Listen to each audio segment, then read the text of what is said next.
I bought my parents a vacation as a gift. My stepsister found a way to turn it into a war. I didn't come into their lives trying to be a hero.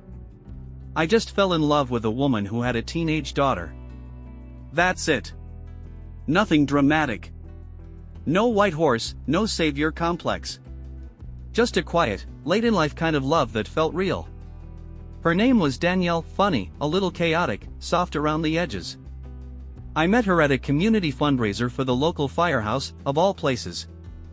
I was there fixing a busted food truck grill, and she brought me a lemonade without saying a word.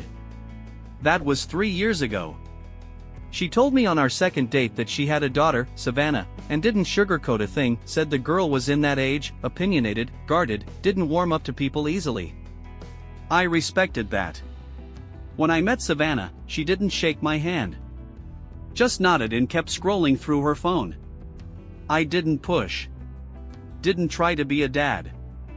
I wasn't trying to replace anyone. I just wanted to love Danielle and support whatever came with her. That meant rides to school when Danielle had early shifts, helping with homework, teaching Savannah to parallel park in the church lot on Sundays. She never really looked at me with anything close to kindness, but I took what I could get. A nod. A thanks when I handed her a plate. A tiny smile once when I bought her favorite chips. That was enough for me. Because deep down I thought, she's not my responsibility forever. She'll grow up, go her way, and I'll finally get to build a life with just Danielle. Quiet mornings, maybe a garden, someone who meets me at the door when I come home with grease on my hands and a sore back. But I was wrong. Things started to shift about a year ago. Weird messages started showing up in my social inbox. Not spam, stuff written like it knew me. I can't stop thinking about you.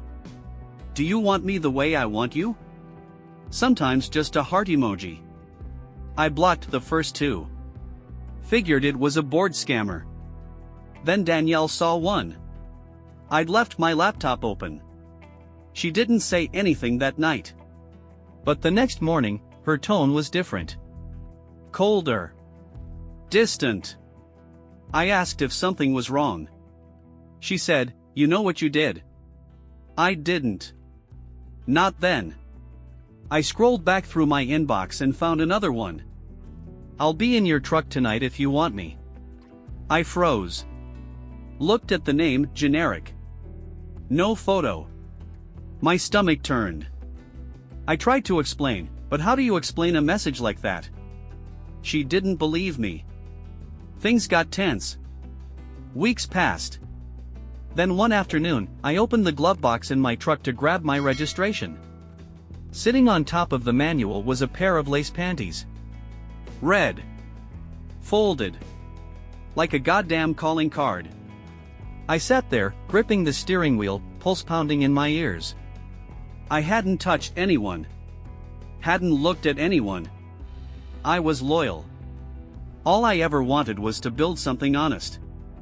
But suddenly, I was in a nightmare I couldn't wake up from. I didn't confront Danielle right away. I wish I had, but I didn't know how. How do you walk into a shared kitchen and say, "Hey, someone planted underwear in my truck"? It sounds insane even if it's true. So I kept it to myself for a few days, hoping it would blow over, hoping she didn't know. But she did. I saw it in the way she moved around me, stiff, short, closed off. No more coffee poured for two. No more leaning against the counter while I told her about my day. Just cold silences and the clink of dishes. Then one night, she said it. "Do you think I'm stupid?" I looked up from the TV. "What are you talking about?" She tossed the panties at me like a grenade. "You left these in the glove box." My throat went dry. "They're not mine," I said. Her laugh was bitter. "No shit." I tried to explain. I told her about the messages, about how I thought it was spam, how I blocked them, how I didn't know who was doing it. She shook her head the whole time, arms crossed, eyes blank. "You really expect me to believe someone is trying to frame you? For what? You think my daughter would want to destroy our life?" That's when I knew. That's when something in me cracked, not because I was angry, but because I'd finally realized I was alone in this. She wasn't even willing to consider that I might be telling the truth. That maybe, just maybe, Savannah didn't want me around. And why would she? I wasn't her father. I was just the man who lived in her mother's house, the man who told her to put on her seatbelt and sometimes said no. The man who loved her mother in a way she didn't understand or want. So I stopped explaining. I just stood there while Danielle packed a bag and said she needed space. But she didn't leave. Instead, we became quiet roommates in a house that used to feel like home. She stayed in the guest room. I stayed out of her way. Savannah acted like nothing happened, but her glances were smug now. Victorious. Like she'd won. Maybe she had. Because Danielle didn't ask any more questions.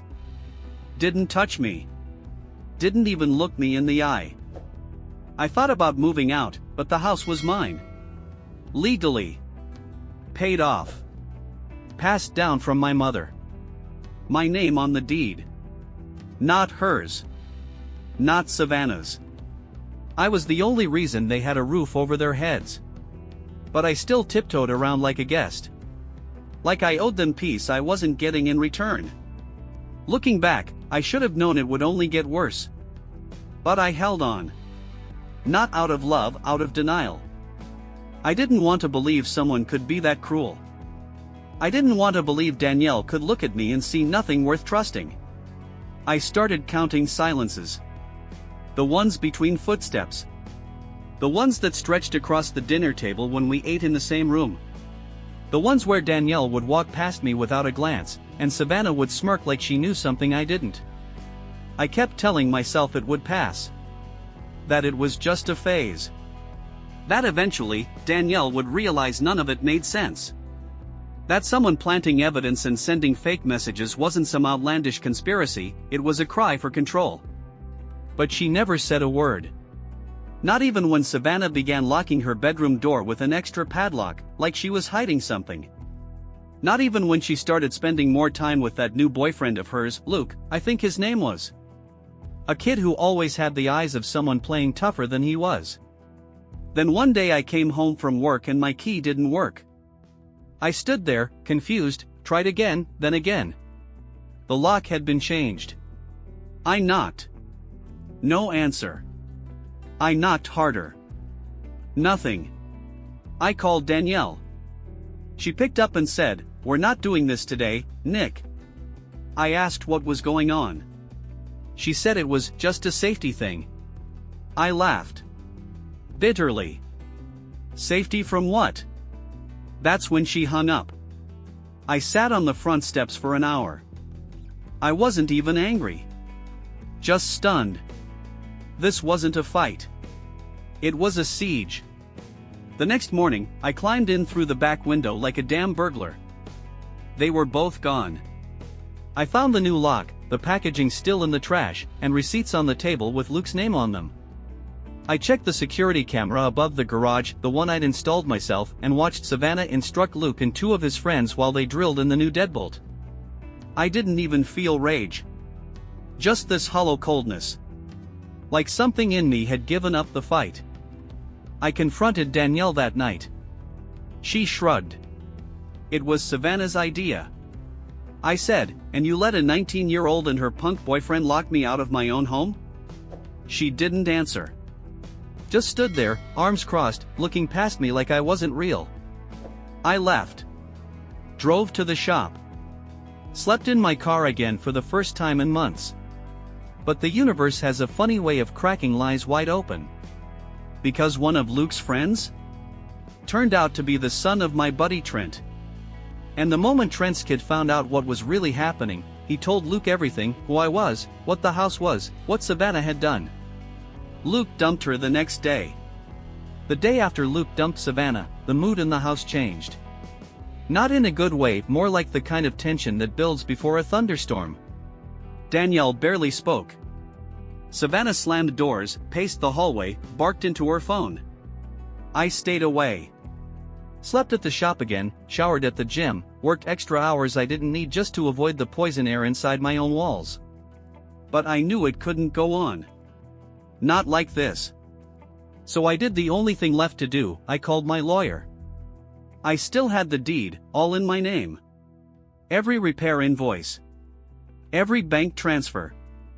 Every piece of documentation that said, "This is my home."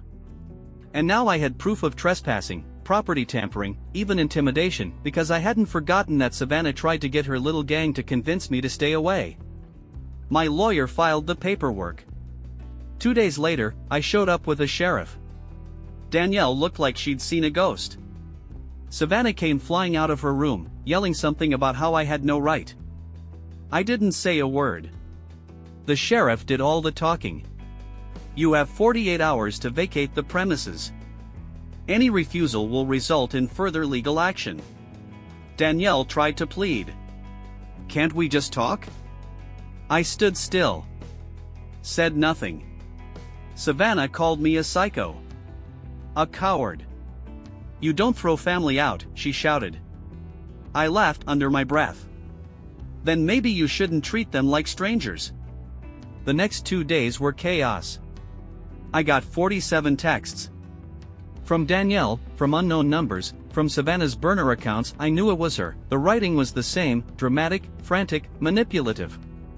Messages went from begging to threatening in the span of hours. One said, "You're going to regret this."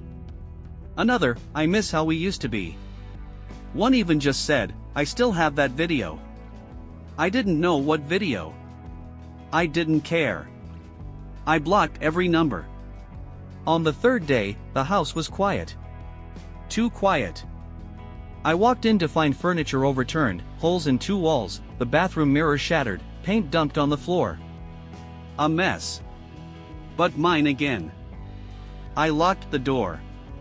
Sat on the living room floor, hands shaking. Not with fear. With relief. The kind of quiet that only comes when the war's over. I didn't smile.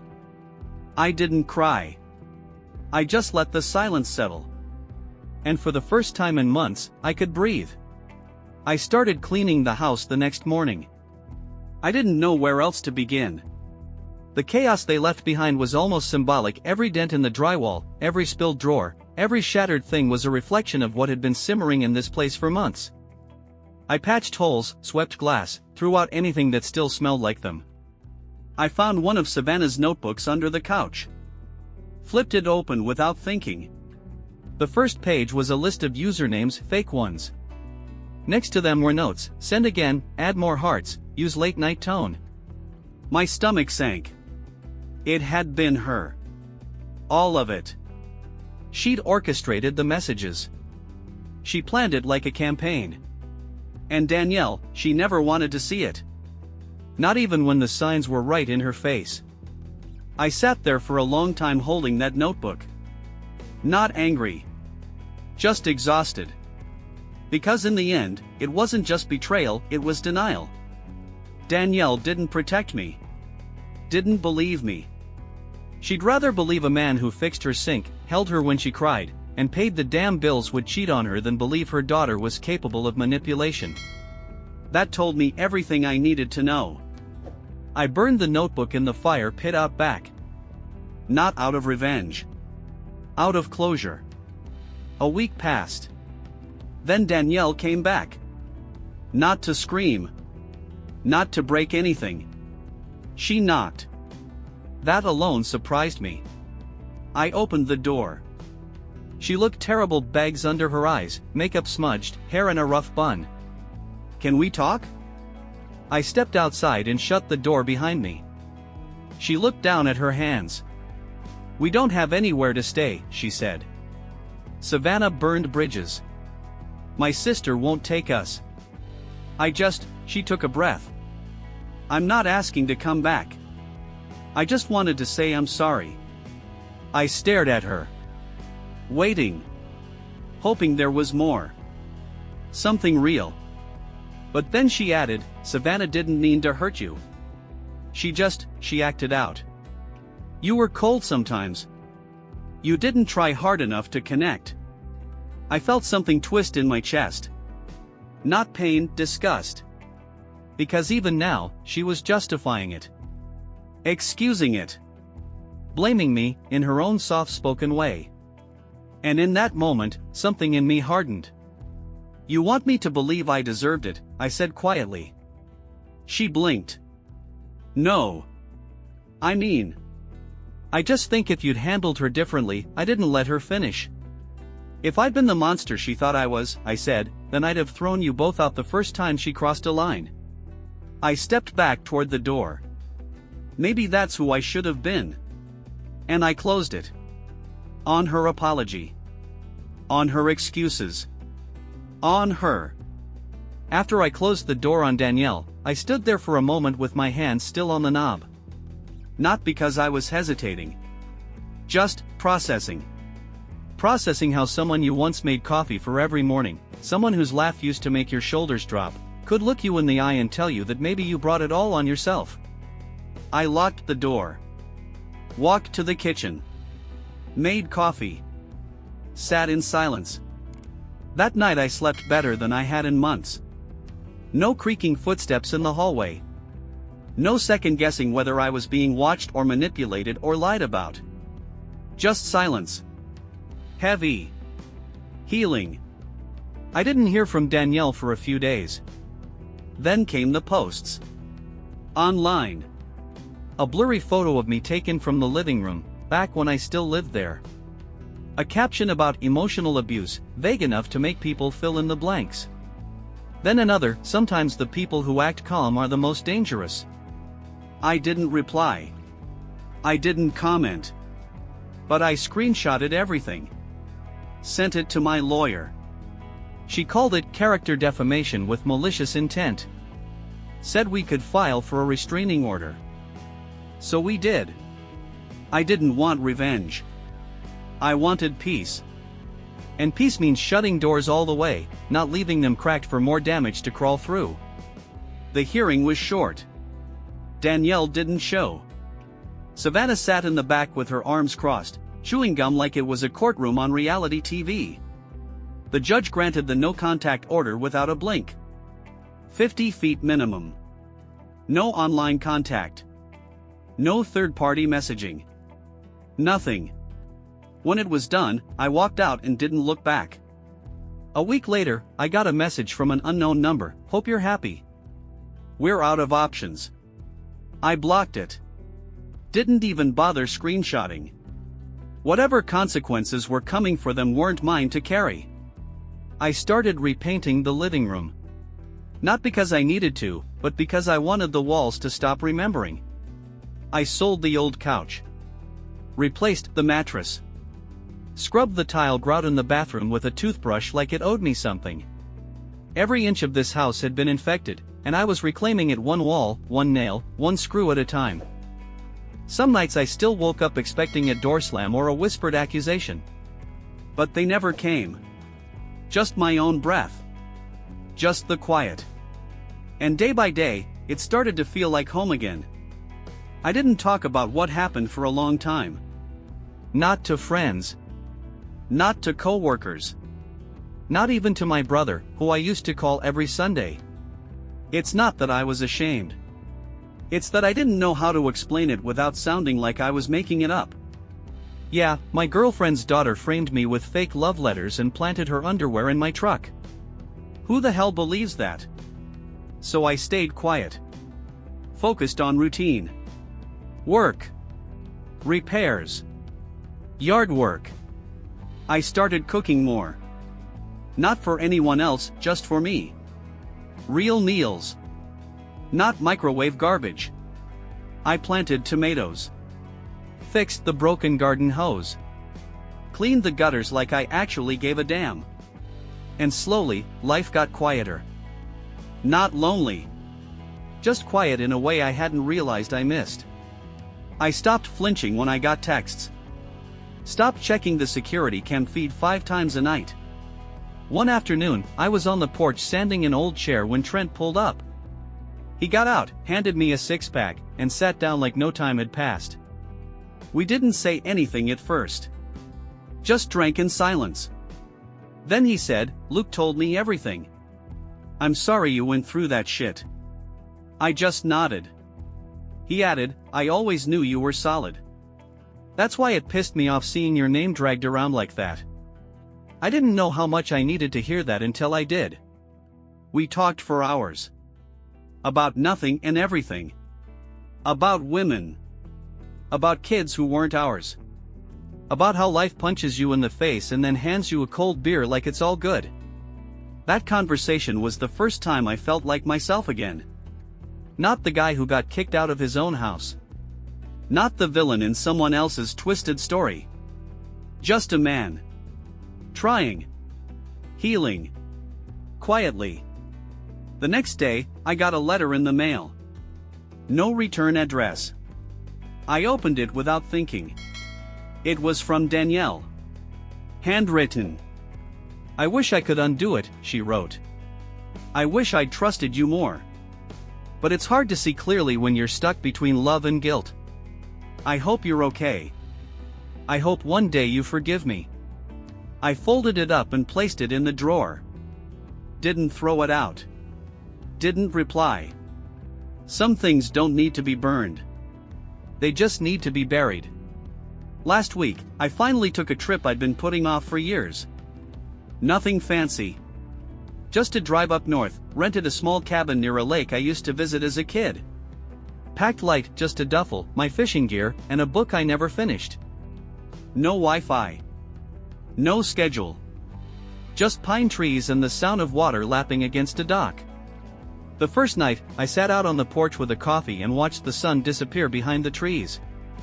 And for the first time in a long time, I didn't feel like I owed anyone an explanation for anything. I wasn't a boyfriend. I wasn't a stepfather. I wasn't a problem to solve or a story to defend. I was just Nick. Just a man who made it out. One morning I took the boat out and sat in the middle of the lake, rod in hand, not even caring if I caught anything. It wasn't about the fish. It was about the stillness.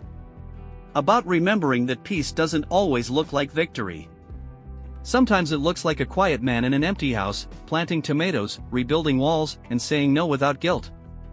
When I got back home, the place smelled like cedar and fresh paint. My house. Mine. I stood in the doorway and just breathed. No tension. No fear. No one walking on eggshells. Just the hum of the fridge and the creak of floorboards I knew by heart. I know I'm not perfect. I know I let things go on longer than I should have. I know I wanted to be loved so badly, I didn't notice I was being tested, pushed, erased. But I'm not angry anymore. I'm just done. And that's the part no one tells you about healing.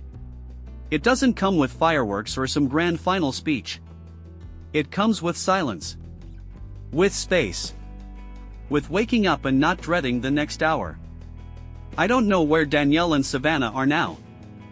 I don't think about them much. And when I do, it's not out of hate. It's out of understanding. Some people break things just to see if you'll let them. Some people push you until you fall so they can say they were right about you all along. But I didn't fall. I walked. And I closed the door behind me. For good. Subscribe, hit the like button, and explore more fascinating stories.